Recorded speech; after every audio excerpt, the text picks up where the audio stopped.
महर्षि वाल्मीकि जी ने रामायण की रचना की है और हम सभी प्रतिदिन इस रामायण का स्वाध्याय करते हैं। आज वाल्मीकि रामायण के बालकांड का 28वां सर्ग है। पिछले दिनों इस सर्ग में हमने देखा था कि भगवान राम कहते हैं कि अस्त्रों की संहार विधि मैं जानना चाहता हूँ। अपने आचार्य विश्वामित्र जी से क्या कहते हैं कि कोई अस्त्र शस्त्र हमारे ऊपर जब आक्रमण करता है तो उसको हम कैसे नष्ट करें, ये विधि हमें सिखाइए।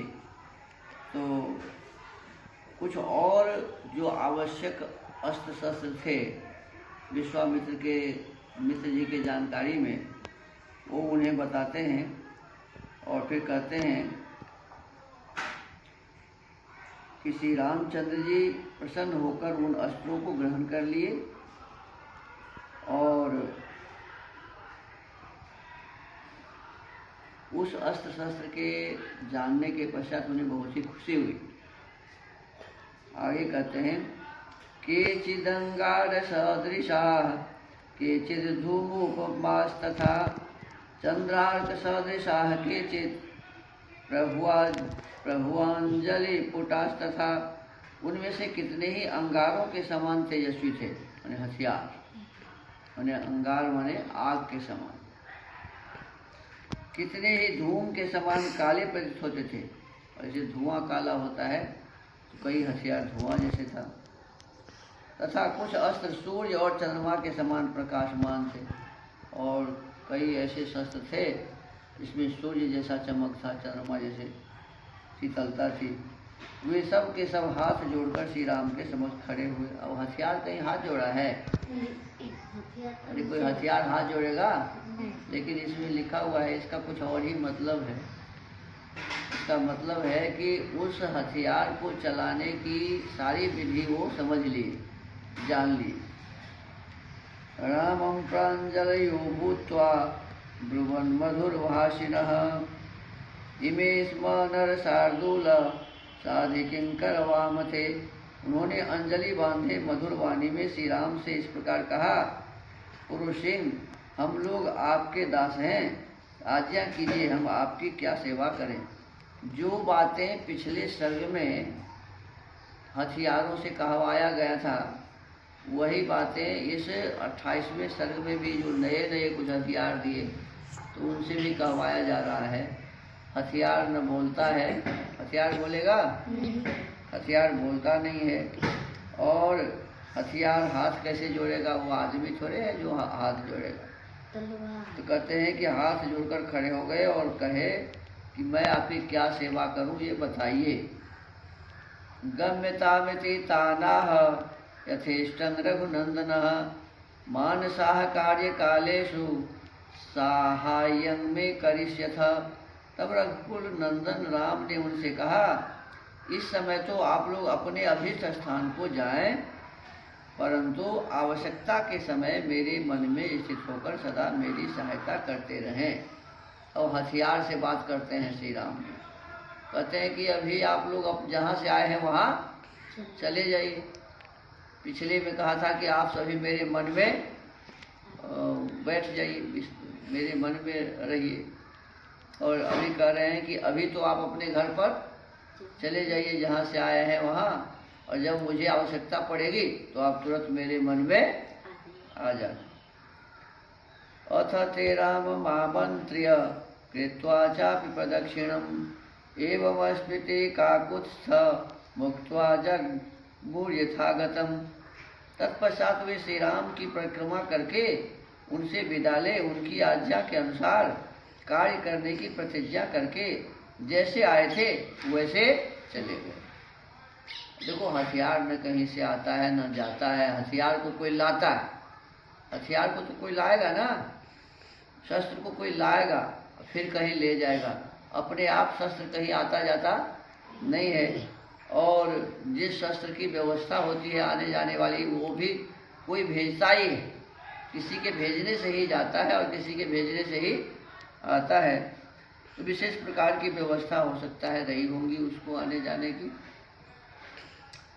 शौचौतान राघवो ज्ञात्वा विश्वामित्रं महामुनिम गच्छन्नेवाथ मधुरं सुलक्षणं वचनमब्रवीत् किमेतन्मेघ संकाशं पर्वतस्या विदूरतः वृक्षखंडमितो भाति परं कौतूहलं हि मे। इस प्रकार उन अस्त्रों का ज्ञान प्राप्त करके, अब देखो असली बात यह है कि भगवान राम ने विश्वामित्र जी के द्वारा उस अस्त्रों को जाना, उसके बारे में समझा, ज्ञान प्राप्त किया। तो उन अस्त्रों का ज्ञान प्राप्त करके श्री रघुनाथ जी ने चलते चलते ही महामुनि विश्वामित्र से मधुर वाणी में पूछा, भगवान सामने वाले पर्वत के पास ही जो यह मेघों की घटा के समान सघन वृक्षों से भरा स्थान दिखाई देता है, क्या है?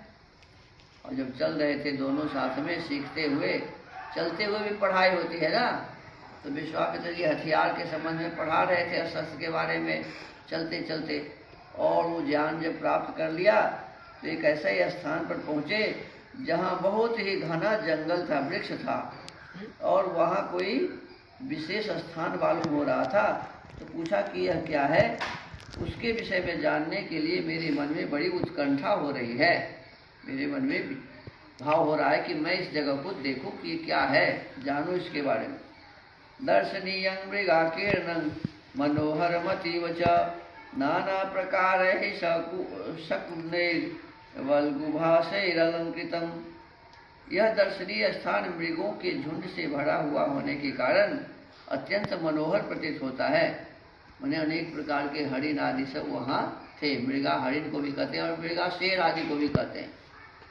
तो कहते हैं झुंड से भरा हुआ होने के कारण अत्यंत मनोहर प्रतीत होता था, माने अच्छा, मनोहर माने अच्छा, मन को हरने वाला, अच्छा दिख रहा था। नाना प्रकार के पक्षी अपनी मधुर शब्दावली से इस स्थान की शोभा बढ़ाते हैं।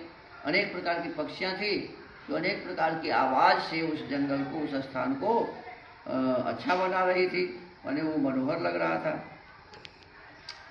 नेसिताः मुनि श्रेष्ठ कांताराद्रोमहर्षणात् अनया त्ववगच्छामि देशस्य सुखवत्तया। मुनिश्रेष्ठ, इस प्रदेश के सुखमयी स्थिति से यह जान पड़ता है जब हम लोग उस रोमांचकारी दुर्गम ताटका वन से बाहर निकल आए हैं। भगवान राम कहते हैं कि लग रहा है कि ताटका वन अब समाप्त हो गया है और हम लोग कोई अच्छे स्थान पर आ गए हैं। सर्वं मे संस भगवन् कस्याश्रम पदं त्विदं संप्राप्ता यत्र ते पापा ब्रह्मज्ञा दुष्टचारिणः तव यज्ञस्य विघ्नाय दुरात्मानो महामुने भगवंस्तस्य को देशः सा यत्र तव याजिकी रक्षितव्या क्रिया ब्रह्मन् मया बध्याश्च राक्षसाः एतत् सर्वं मुनिश्रेष्ठ श्रोतुमिच्छाम्यहं प्रभो। भगवान मुझे सब कुछ बताइए, यह किसका आश्रम है? अब जब वहाँ पहुँचते हैं एक नए स्थान पर तो क्या पूछते हैं? कहते हैं कि यह किसका आश्रम है, मुझे बताइए। महामुने, जहाँ आपकी यज्ञ क्रिया हो रही है, जहाँ वे पापी दुराचारी ब्रह्म हत्यारे दुरात्मा राक्षस आपके यज्ञ में विघ्न डालने के लिए आया करते हैं, और जहाँ मुझे यज्ञ की रक्षा तथा राक्षसों के वध का कार्य करना है, उस आपके आश्रम का कौन सा देश है? ब्राह्मण मुनिश्रेष्ठ प्रभु, यह सब मैं सुनना चाहता हूँ। अब जिस स्थान पर है उस स्थान के बारे में पूछते हैं कि ये कौन सा आश्रम है, किसका आश्रम है, इसके बारे में बताइए। और जहाँ मुझे आप ले जा रहे हैं अपने आश्रम में, वह आश्रम कहाँ है, कितना दूर है? ये कहते हैं यह सब माने आश्रम का कौन सा देश है, माने कौन स्थान पर वो आपका आश्रम है, ये मुझे बताइए। तो इस प्रकार से वाल्मीकि रामायण के ये बालकांड के 28वां सर्ग समाप्त हुआ। अब इसके आगे 29वें सर्ग की कथा होगी। तो आज के इस वाल्मीकि रामायण की कथा को यही विराम देते हैं। ओम।